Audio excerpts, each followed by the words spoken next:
Hello friends, yesterday we completed 4 laws of library science which were given by S.R. Ranganathan. आज हम हमारा 5वां law pending था, उसको कंप्लीट कर लेते हैं। देखिए 5वां लॉ ऑफ लाइब्रेरी साइंस क्या कहता है, library is a growing organism.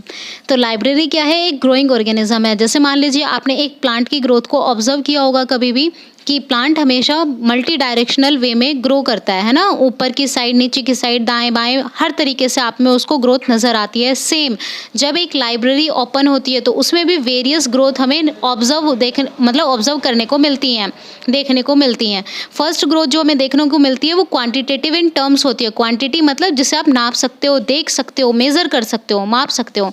तो क्वांटिटिव ग्रोथ क्या हुई, जैसे मान लीजिए किसी लाइब्रेरी में पहले 1000 किताबें थी, आज की डेट में 2000, 2500, 10,000 किताबें हैं। तो वो कैसी ग्रोथ हुई, क्वांटिटेटिव। आप इसे यूजर के टर्म में भी देख सकते हो कि पहले वहाँ 100 यूजर आते थे बट आज की डेट में 10,000 यूजर आ रहे हैं। तो वो ग्रोथ हो गई हमारी क्वांटिटेटिव ग्रोथ। दूसरा, क्वालिटेटिव ग्रोथ भी एक लाइब्रेरी के अंदर होती है। कैसी ग्रोथ लाइब्रेरी के अंदर क्वालिटेटिव होगी, पहले आपके पास बेस्ट पब्लिशर्स की बेस्ट बुक्स अवेलेबल नहीं थी, आज की डेट में आपके पास बेस्ट बुक्स की, बेस्ट पब्लिशर्स की सारी बुक्स अवेलेबल हैं जो किसी भी रिसर्च में या डिफरेंट प्रैक्टिसेस में काम आ सकती हैं। तो ये क्वालिटेटिव ग्रोथ हुआ। जब एक लाइब्रेरी की ग्रोथ होती है तो उसके साथ साथ वेरियस चीज़ों में भी ग्रोथ ऑब्जर्व करने को मिलती है। जैसे लाइब्रेरी की बिल्डिंग है, लाइब्रेरी का फर्नीचर है, लाइब्रेरी की फिजिकल फैसिलिटीज़ हैं, सभी में इम्प्रूवमेंट देखने को मिलता है। वहाँ का स्टाफ वो भी तो ग्रो होता है। मान लीजिए आप कहीं पर नए नए जॉब करने गए हैं तो आपको चीज़ें सीखने में टाइम लगता है, लेकिन टाइम के साथ साथ आप में भी एक ग्रोथ देखने को मिलती है। आपको चीज़ें समझ में आ जाती हैं, सेट हो जाती हैं एक बार दिमाग में, तो आप इजीली फंक्शनिंग वहाँ पर कर पाते हैं। Same is in the case of library. तो स्टार्टिंग में जब आप एक लाइब्रेरी सेटअप होती है उसके बाद उसमें भी ग्रोथ विद टाइम आती है।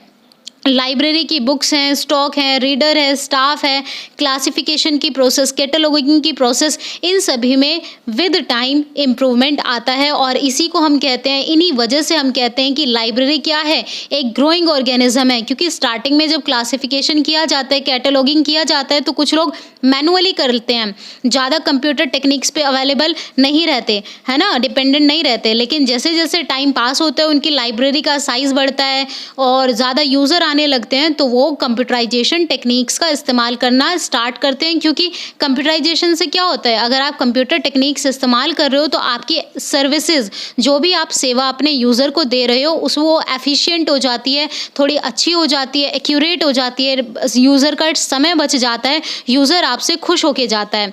इसीलिए हम कहते हैं कि लाइब्रेरी क्या है, एक ग्रोइंग ऑर्गेनिज्म। कि जैसे एक कोई ऑर्गेनिज्म ग्रो होता है वैसे ही एक लाइब्रेरी में भी डिफरेंट ग्रोथ ऑब्जर्व करने को मिलती हैं। अब जैसे मान ले कोई भी चीज़ ग्रो होती है तो हमें कभी कभार देखने को मिलता है कि उसके साथ कुछ ऐसी चीज़ भी ग्रो हो जाती हैं जो हमें नहीं चाहिए होती हैं। Same is in the case of library. Library में भी कभी कभार होता है कि कुछ बुक्स ऐसी होती हैं जो हमें नहीं चाहिए, हमें मतलब यूज़र को नहीं चाहिए, तो ऐसी बुक्स को वीड आउट करना होता है, रिमूव करना होता है। इसलिए यहाँ पर लिखा है classification, cataloguing and weeding. So weeding का मतलब है remove the collections which are not useful for the user. आप वो किताबें हटा दीजिए जो यूज़र के लिए यूज़र फ्रेंडली नहीं है, मीन्स उनका इस्तेमाल अब यूज़र के लिए नहीं है। तो आप ऐसी बुक्स को रिमूव कर सकते हैं अपने स्टॉक में से और उन्हें कहीं भी प्रिजर्व कर सकते हैं। तो इन्हीं सब चीज़ों से एक लाइब्रेरी की ग्रोथ एंश्योर होती है। और यही हमारा 5th लॉ भी कहता है कि लाइब्रेरी क्या है, ग्रोइंग ऑर्गेनिज्म है। और